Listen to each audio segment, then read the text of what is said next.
Bom, o João Batista, João é o nome dele. Batista é o que batizava, não é o sobrenome dele como a gente usa hoje não, tá? João o Batista, o que batizava, tá? O AT termina com Malaquias, né, profetizando a vinda de João. 400 e poucos anos, 430 anos antes da vinda do Messias. João Batista para Jesus são só 6 meses, né? João Batista 6 meses mais velho que Cristo, né? E o Antigo Testamento já tinha encerrado lá, em 430 anos, lá com Malaquias falando da vinda de João Batista, né? O que Isaías já tinha falado antes ainda, tá? Que era uma preparação para a chegada do Messias. Era uma apresentação formal de Cristo para o povo, né? Para o mundo, né? Isso foi importante, porque havia necessidade de uma apresentação oficial ali. O povo de Israel tinha que ter uma segurança, e havendo uma profecia e o cumprimento né, a medida que os judeus precisavam para crer. E muitos creram, mas muitos não creram também, tá? E também os gentios, que não precisavam disso tudo, mas, né, mesmo que indiretamente eles foram beneficiados também pelo ministério de João Batista. Tá? Estou na página 32 do seu material impresso, a missão do Batista, tá? Assim chamado porque batizava, né?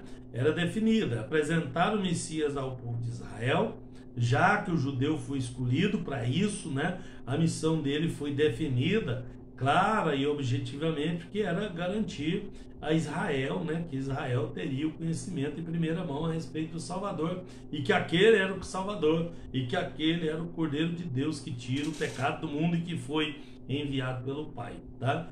Não era fácil convencer os judeus, tinha que ser um judeu e com aquela autoridade de João Batista, né?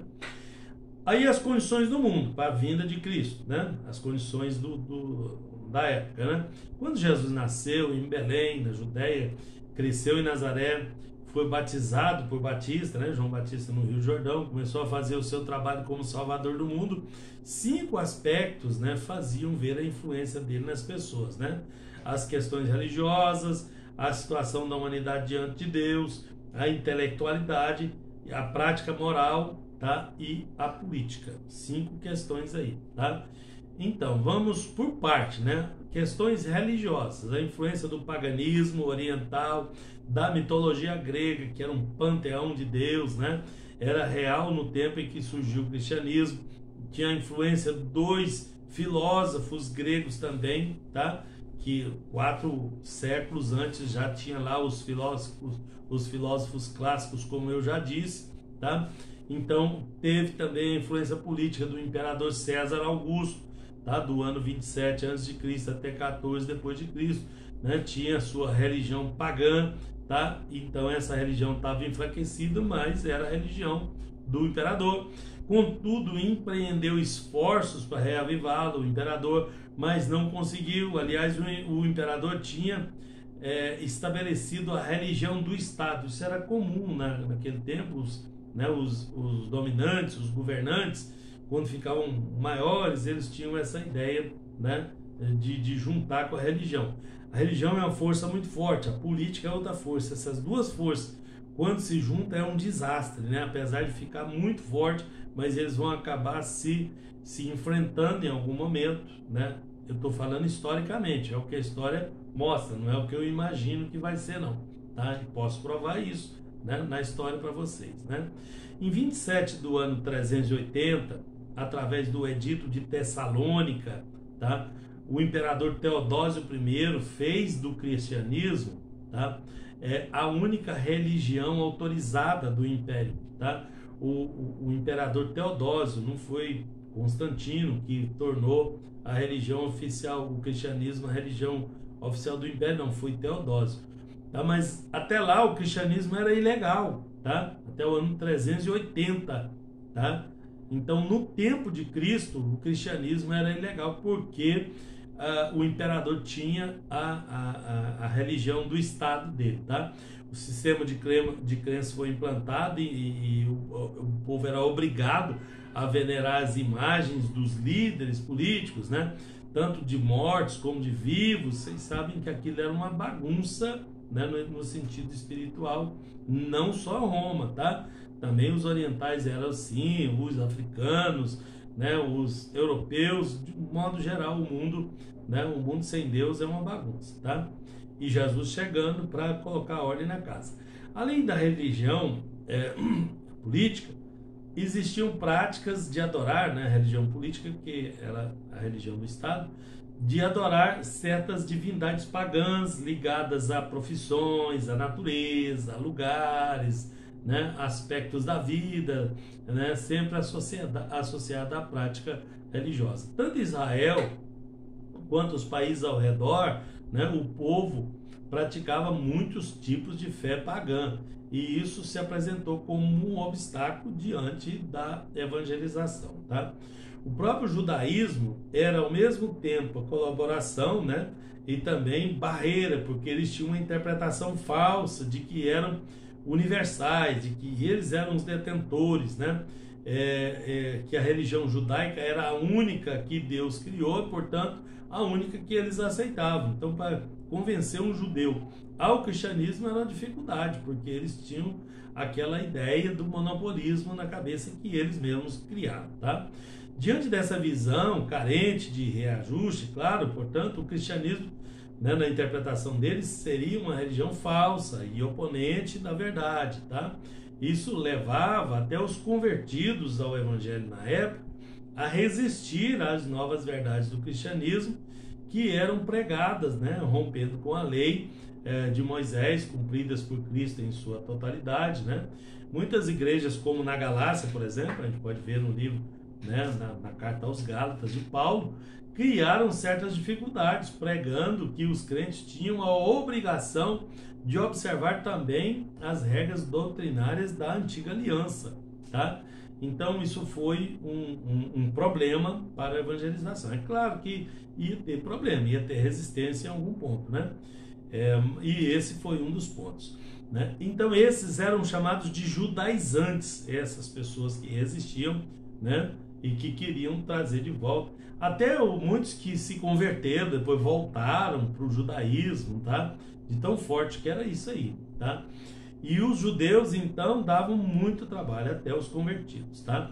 Então, a carta aos Gálatas, a carta aos Hebreus e também a de Tiago trabalham muito essas questões aí, né, dos judaizantes, né, daqueles que queriam voltar ao judaísmo mesmo já sendo cristãos.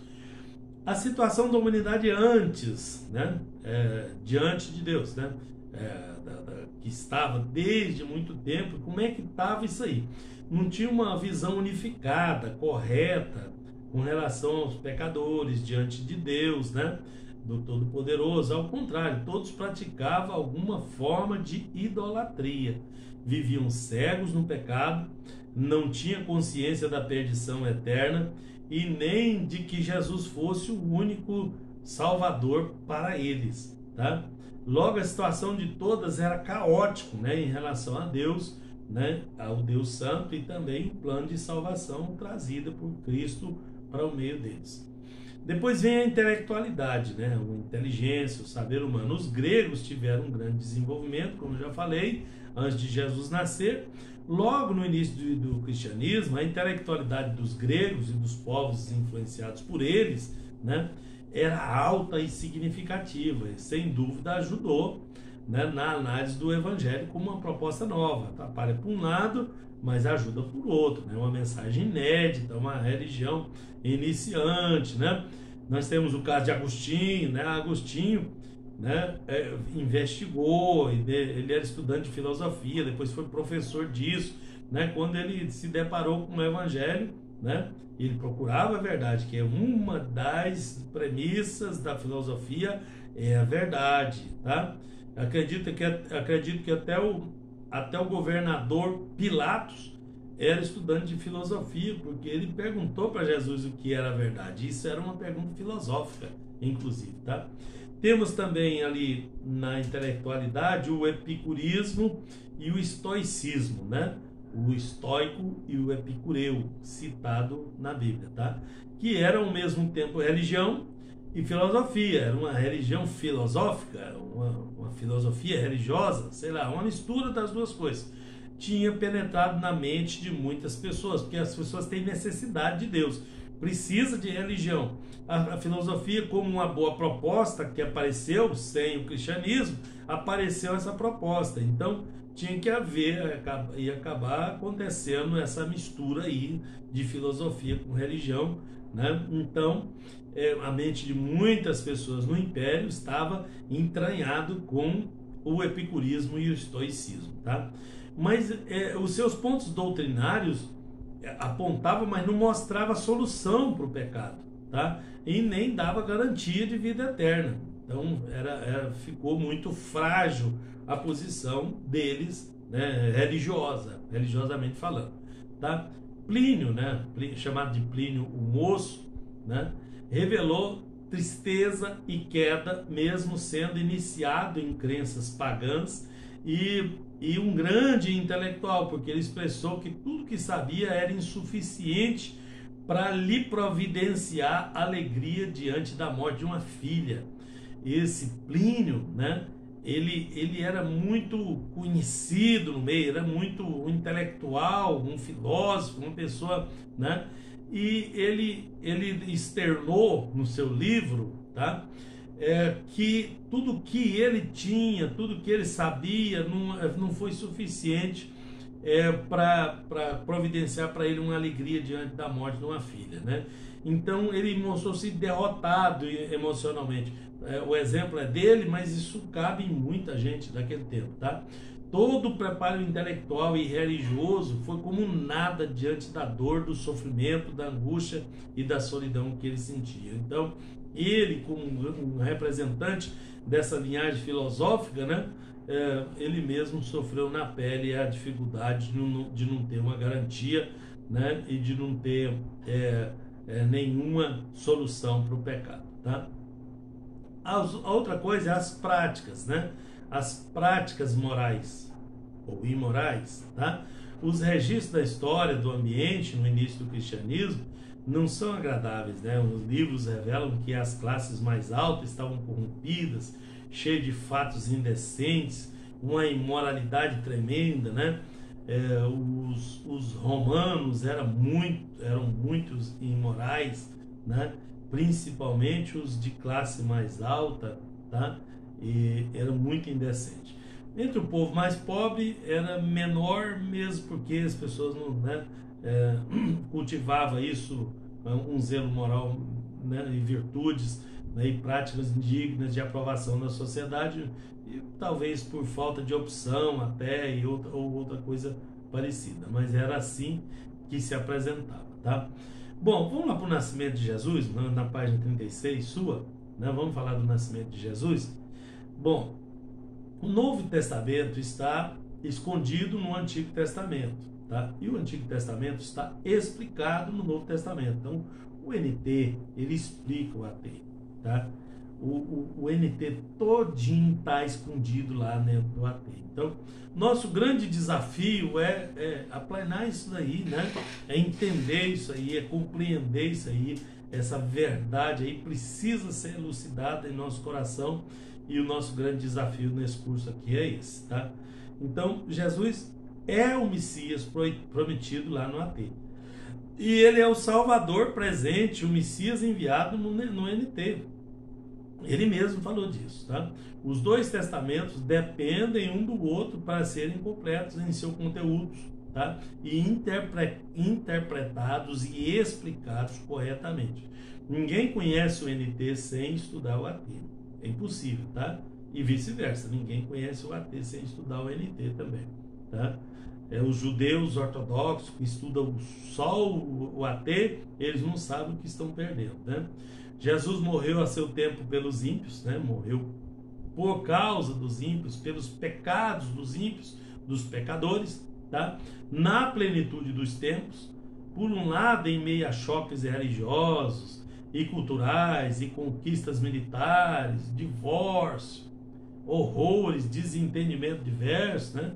Por outro, em um tempo em que a expectativa dos judeus era a chegada do Messias, eles estavam esperando o Messias prometido ali, né, com muita vontade que ele viesse, e embora eles não tenham discernido a realidade, na realidade o valor do nascimento de Jesus, a expectativa deles foi frustrada, né? por causa da sua interpretação arbitrária, humanística, autoritária que eles fizeram da vinda, né? Eles não ousaram perguntar para Deus, né? Mas decidiram por si mesmos rejeitar o Messias. Por quê? Os judeus cometeram um erro grave de interpretação com respeito ao Messias, tá? A promessa era divina, era perfeita, era fiel, imutável, determinada. Tinha 300 profecias, tá? Mais de 300 profecias acerca do assunto, tá? Eles acreditavam nas profecias e mesmo assim fantasiaram, né? E criaram uma ilusão, uma forma, né, que Jesus vinha era daquele jeito e Jesus não veio daquele jeito, tá? Então a forma que eles esperavam o Messias não foi atendida e eles então ficaram decepcionados, desiludidos, tá? Tudo se cumpriu com fidelidade, mas eles haviam caído na fraqueza de criar uma expectativa diferente das promessas, né? Para eles o Messias seria um rei poderoso que ia dar proteção total em tudo, né? Vinha para vencer as nações e dar vitória política e a vida eterna para eles, né? Não tem nenhuma profecia falando dessa forma. Isso foi o erro deles, tá? Qualquer pessoa que tente determinar como é que Deus vai fazer algo vai acabar como eles, vai acabar frustrado, tá?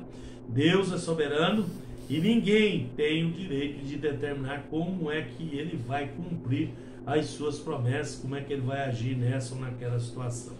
Eles, os judeus, eles não tinham direito de determinar como é que Deus ia agir no futuro com relação à vinda do Messias, tá? Ao contrário, eles teriam que orar, que jejuar, estudar as escrituras hebraicas e aguardar o cumprimento das profecias da forma correta, da forma que estava previsto, tá? Deus preveu a rejeição de Israel e Judá em relação ao Messias e deixou isso registrado no livro de Isaías, capítulo 8, né, versos 14 e 15.